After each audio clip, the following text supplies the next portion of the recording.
Many of us women growing up, we believe that finding the right person, finding love, is going to transform our life.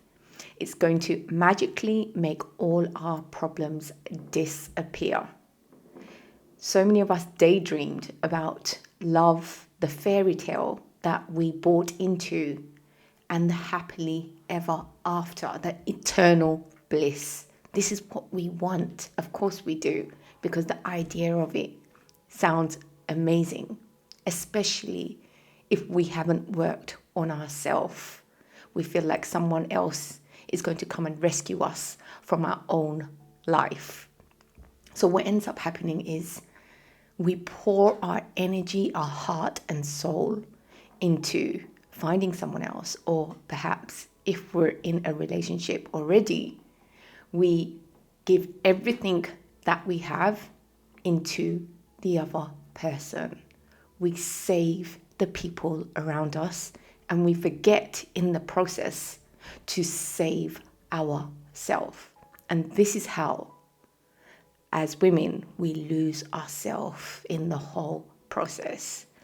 If you've heard of the oxygen mask principle, this applies that we need to put our masks on first to save ourselves in order to save the people around us, or else we are not going to be any good to the people around us. And the same way, we need to apply this logic to our own life. We need to love ourselves first.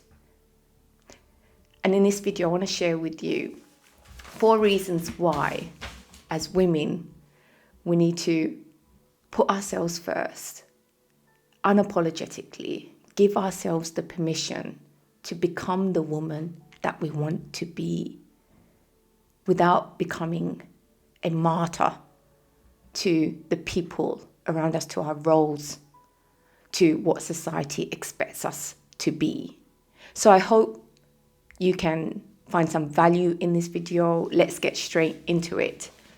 The first thing, the reason why we need to put ourselves first and love ourselves, which can be very difficult for a lot of us because we've not learned how to do it.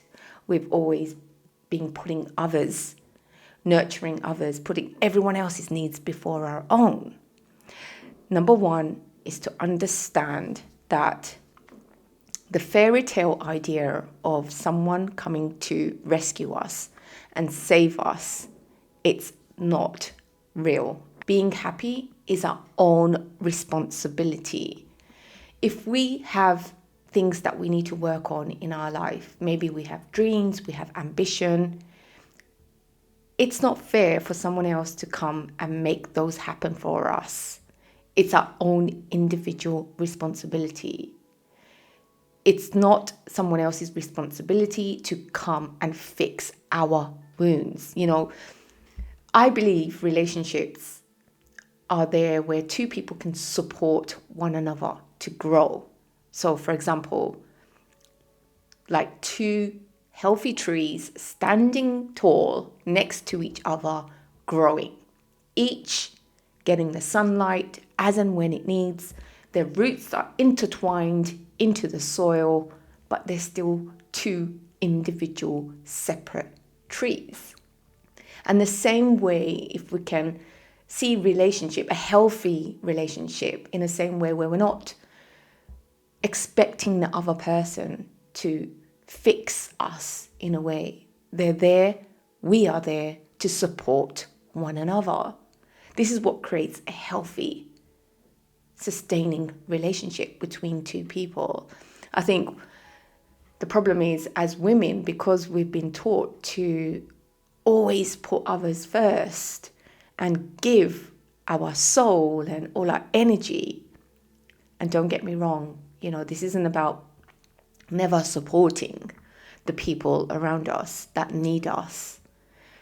This is about when we overgive, when we have dreams, when we have aspirations, and we put them aside to fulfill other people's goals and aspiration, when we have something itching within us, but we don't fulfill those desires, guess what?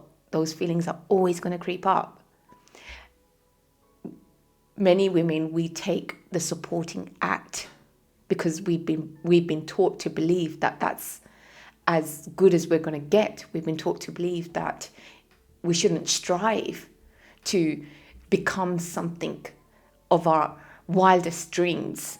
We should basically tame ourselves and take the back seat, dim our light in people's life. And that's how many of us end up freaking miserable. Because when we do not fulfill our desires, when we don't go ahead and do the things that our heart truly wants to, the things that lights up our soul, this is when we become resentful. This is when we're not going to be happy and fulfilled for the people around us. And that's why it's so important. Yes, we can be there for other people. This isn't about neglecting other people, but this is about learning to also put your desires first, learning to also give yourself the permission that you don't just have to be a girlfriend, a wife, a mother. You also can go ahead and fulfill your interests when you can. Give yourself the chance, make it happen. Because it's only when you fulfill these parts of you, you will feel great about yourself. And as an effect, the people around you will thank you for being the vibrant version of yourself. The next point number 2, is we need to let go of this myth, this idea that we've been sold about finding our other half to complete us. How many of us growing up have we bought the idea that we're all walking around halves? We need someone to complete us. So having this thought, believing this, that we're not complete, it's always going to make us feel like something is missing. We're always going to be searching our happiness in someone else. We're not going to feel fulfilled believing this toxic, in a way it is toxic, thinking that you need someone else to feel like you are a whole person. And again, when we think like this creates a risk of falling into codependency when you enter a relationship with this kind of idea where someone else has to fulfill you, make you happy, to help you feel whole. Study shows that it's when two whole individuals come together who have their own goals and interests, who don't give them up just because they've entered a relationship, but who support one another to carry those on. That's what creates a sustainable, healthy relationship where there's still interests and spark with one another and keeps the relationship thriving. This idea that we need someone to complete us, it doesn't serve us. It only makes us feel like there is something missing.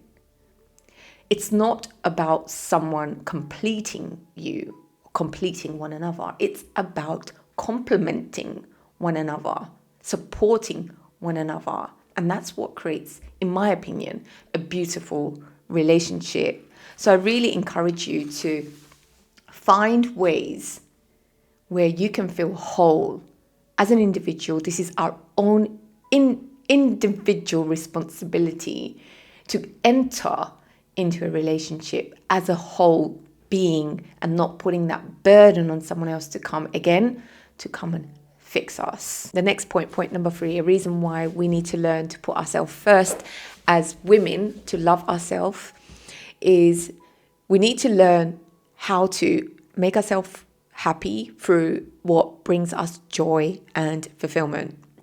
Many of us, we've lost touch with the things that we used to once enjoy doing. We've taken on the supporting act in other people's life And because of this reason, we tell ourselves that it's not important. The things that we want to do that make us happy, they can come second. And I get it, the reason why we think like this, because maybe a lot of us think we don't have the time, it doesn't matter. But what actually is really important to understand is that when we fulfill our desires in that way, doing things that are fun, this is what makes us vibrant, this is what makes us energetic. And in fact, the people around us are going to thank us for participating in things that make us happy. Your children will want to see you happy and vibrant. That is what's going to be a good role model to live a flourishing life where you're doing things that you enjoy. Your partner will benefit from you being happy. And the people around us, it's actually when we pour into our own cup, when we are doing things that make us happy, that's when we can be there for the people that need us. I think too many of us women, we don't prioritize this, thinking that it's not important. We're not important, we come second.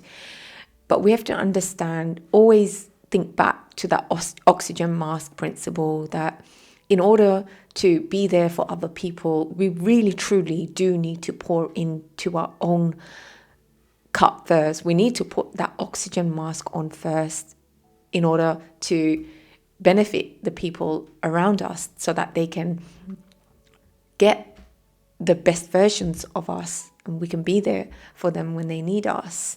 So I encourage you to figure out things that you enjoy doing. If you feel like you've disconnected or you have no idea where to start doing things that you enjoy, try and think back to what you used to enjoy doing when you were young. I can guarantee you that we can all think of a few things from the top of our head that we'd love to do, but we tell ourselves, not now, it's not important, I don't have the time. If you can start doing those things, it doesn't have to be, a dramatic change. Just implement it into our lives in small incremental ways. You will see that this new aspect of you that you are channeling, the rest of your life will benefit from it, because it's only when we pour into the different areas that make us the human different dimensions that we are. That's how we become a whole as a human being, when we are channeling all these different sides to us. This is what makes us feel great. We want to evolve, we want to learn. And when we stop doing that, that's when we feel stagnant, and that's when we feel like something is missing. So I encourage you to figure out things or do things more often that you enjoy. Next point number 4, a reason why we need to love ourselves first and prioritize ourselves first. Number 4 is to have the courage to save yourself. This one is about rewriting that fairy tale lie that we've been told growing up, that we've been told to believe that once we meet someone, it's going to be happily ever after. As a lot of us will know, that this is not what happens. We still have to face ourselves. Someone is not going to come and miraculously wipe away all our problems. Life doesn't happen like that. We need to do the work individually. This is about rewriting what it means to save ourselves first, to love ourselves first, and not waiting for Prince Charming to come and rescue us. This is about understanding that it's important we become a whole as an individual, so that then when we meet someone else, they are also going to be a whole. No one's going to be imperfect, of course not, but it means two people who understand themselves, what they're bringing to the table, and supporting one another in life, being a team, and not restricting one another to grow, to do all the things that they want to do. This is about being each other's cheerleader. And being each other's cheerleader means saving yourself first so that you can be there for the people that need you. These are my 4 points. I hope that you have found them useful. Comment below if you've got anything to add. I would love to hear from you. I hope you're all doing really well. I look forward to seeing you in the next video. Take care. Bye.